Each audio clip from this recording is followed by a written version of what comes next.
Bonjour, je me nomme Patrick Laprise et il me fait plaisir aujourd'hui de vous présenter une des thématiques de recherche qui est développée dans mon laboratoire dans le but de voir si vous avez un intérêt pour ce sujet-là et si oui, il me fera plaisir d'accueillir votre candidature pour le poste de stagiaire à l'été 2021. Donc, on s'intéresse principalement aux tissus épithéliaux pour plusieurs raisons et une d'entre elles est le fait que la plupart, disons, la vaste majorité des cancers dérivent des tissus épithéliaux.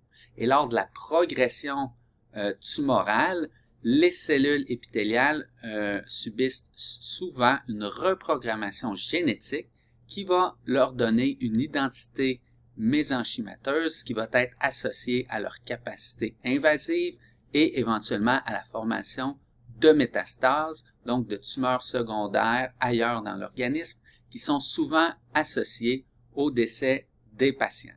Donc, cette transformation phénotypique subie par les cellules épithéliales se nomme la transition épithélio-mésenchymateuse, abréviée EMT, et cette transition épithélio-mésenchymateuse contribue à la progression tumorale. Il y a un certain nombre d'années, on a mis en évidence un groupe de protéines capables de favoriser l'EMT. Parmi ces protéines, il a été mis en évidence que la protéine EPB41L5 favorise la progression tumorale et la formation de métastases. Chez les patients, son expression est associée à un mauvais pronostic dans différents types de cancers. Donc, notre hypothèse est que l'identification de composés chimiques capables d'inhiber l'activité de la protéine EPB41L5 permettrait de contrer la progression tumorale et favoriserait ainsi la survie de patients atteints de cancer. Dans une étude récente, on a démontré que la protéine EPB41L5 doit s'oligomériser, donc plusieurs sous-unités protéiques doivent s'assembler ensemble pour être actives, et lorsque la protéine est sous sa forme monomérique, elle est inactive. Donc, notre objectif est d'identifier des molécules chimiques capables d'inhiber l'oligomérisation de EPB41L5 pour identifier des traitements alternatifs en oncologie. Donc, pour y arriver, on utilise une approche à haut débit dans laquelle on va tester des milliers de molécules pour en trouver quelques-unes qui sont capables de bloquer l'oligomérisation de EPB41L5, donc sa fonction.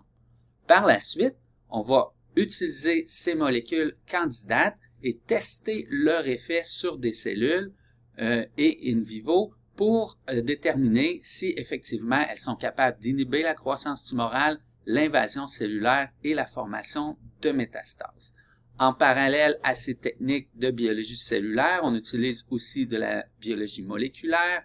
Donc, on manipule des molécules d'ADN et le génome des cellules cancéreuses et on utilise aussi beaucoup de techniques biochimiques.